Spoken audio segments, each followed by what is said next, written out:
உங்கள் நடுவில் ஒருத்தர் இருக்கிறார் என்பதை நீங்கள் மறைந்து போகாது.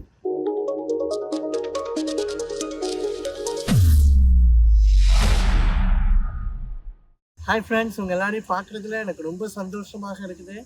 இந்த நாள்லேயே இன்னொரு ஒரு டெய்லி மிராக்கிள்குள்ளே போகிறோம். But today's topic is season of unknown. இந்த சீசன் ஆஃப் அன்னோன் அப்படின்னா அறியா காலங்கள் அப்படின்னு கூட நாம் சொல்லலாம். இந்த சீசன் ஆஃப் அன்னோன் எல்லாருடைய வாழ்க்கையிலையும் கண்டிப்பாக ஒரு டைம் அது நம்ம எக்ஸ்பீரியன்ஸ் பண்ணியிருக்கோம். வேதத்தில் அதை எக்ஸ்பீரியன்ஸ் பண்ண சில காரியங்களை குறித்து சொல்லிட்டு அதை எப்படி மேற்கொள்றதுன்னு அவங்களுக்கு சொல்லப்போம். 3 ஸ்டேஜ் இருக்கு. ஃபர்ஸ்ட் ஸ்டேஜ் அப்படின்னா குருட்டு விசுவாசம்.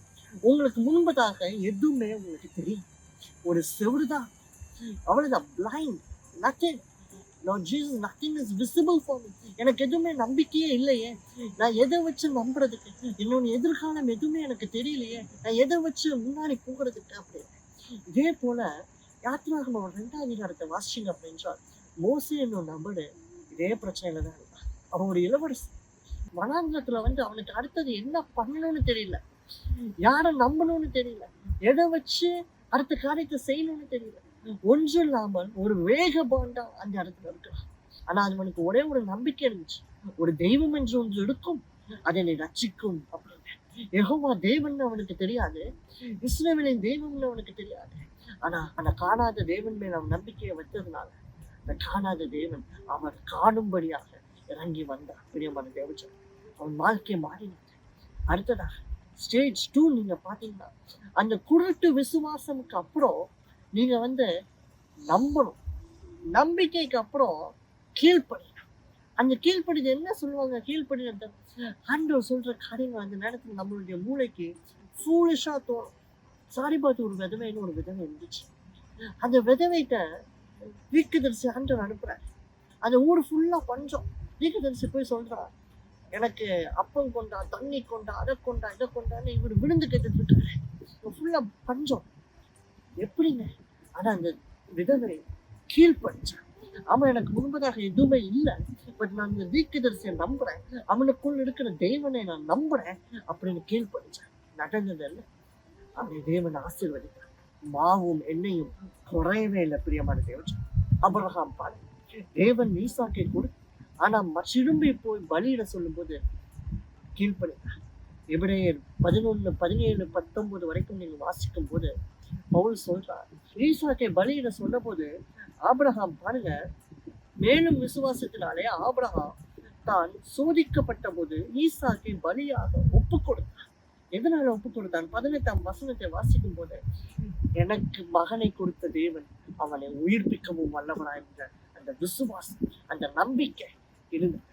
அதனால கீழ்ப்படிச்சான். லாஸ்ட் ஸ்டேஜ் 3 ஆக நமக்கு பேஷன்ஸ் வேணும், காத்திருக்க வேண்டும். பிரியமான தேவன், லாசருவை எடுத்துக்கோங்க. லாசரு மரித்த போது மார்த்தாலும் மரியாளும் ஆள் அனுப்பிட்டான். இவரு சொல்றாரு, 2 நாள் கழிச்சு நான் வரேன். எங்கேயாவது ஒரு நல்ல ஃப்ரெண்டு இறந்தாச்சு, சரி அப்படியா நான் 2 நாள் கழிச்சு வரேன்னு சொல்லுவாங்களா? இல்லவே. ஆனா இயேசு 2 நாள் கழித்து போகும்போதும் அவர்கள் காத்திருக்கிறார்கள். இயேசு வருவார் என்று காத்திருந்தார்கள். எப்படிங்க நீங்க சொல்றீங்க? வேதம் சொல்லுகிறது, அவர் பட்டணத்துக்குள்ள பிரவேசித்த போது லாசருடைய சகோதரிகள் ஓடி வந்தார்கள் அப்படின்னு.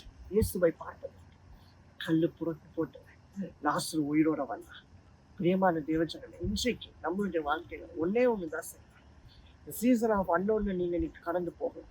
உங்க பிள்ளைங்க இன்னைக்கு கடந்து போயிருக்கலாம், உங்க சகோதரர்கள், உங்க மனைவி, உங்களுடைய கணவர்கள், பெற்றோர்கள் கடந்து போயிட்டு இருக்கலாம். அது எதுவானாலும் இருக்கலாம், ஒரு கல்யாணமா இருக்கலாம், அல்லது உங்க வாழ்க்கையில ஒரு படிப்பாக இருக்கலாம், ஒரு வேலையாக இருக்கலாம். எல்லாமே கைவிட்டு போயிட்டு கையில காசே இல்லை, பிசினஸ் நீங்க ஆரம்பிக்கிறதா இருக்கலாம், மென்டலி டிப்ரெஸ்டா நீங்க இருக்கலாம். இந்த சீசன் ஆஃப் அன்னோன்ல உங்கள் நடுவில் ஒருத்தர் இருக்கிறார் என்பதை நீங்கள் மறந்து போகாதீங்க. உங்களுக்குள் ஒருத்தர் இருக்கிறார் என்பதை நீங்கள் மறந்து போகாதீங்க. பிரியமான தேவன், முற்றிலுமாக ஒப்புக்கொண்டு கலாத்தியர் 5:24 முற்றிலுமாக நீங்கள் அவரிடத்தில் உங்களை ஒப்புக்கொடுங்க, அவர் உங்களை உயர்த்துவார். நீங்கள் காணாத ஒருத்தர் உங்கள் நடுவில் இருக்கிறார். யோவான் 1:26 நீங்கள் காணாத ஒருவர் உங்களுக்காக வழக்காக இருக்கிறார். நிச்சயமாக வரும். ஜெபிப்போம். அன்பின் பிதாவே, இயேசுவே, இந்த நாளுக்காக உங்களுக்கு நன்றி.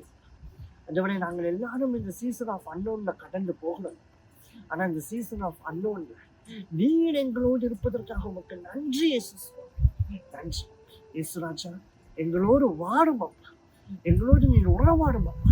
எங்களுக்கு முன்பதாக இருக்கிற எல்லா அன்னோன்ஸ், எல்லா காணக்கூடியாத தடைகளை நீர் உடைத்து போட்டு சுவாமி காலங்களை எங்களுக்கு சாதகமாய் மாற்றி தருவீராக. காலத்தை படைத்த தேவனே, நீர் எங்களோடு இணைந்து வழக்காடுவீராக சுவாமி. எங்களுக்காக சுவாமி நீர் எங்களோடு இருக்கும்போது எதுவுமே எங்களை மேற்கொள்ள முடியாது. நீரே ஆசீர்வதிப்பீராக, நீரே உடனெடுப்பீராக. இயேசுவின் நாமத்தில் நல்ல பிதாவே, ஆமென்.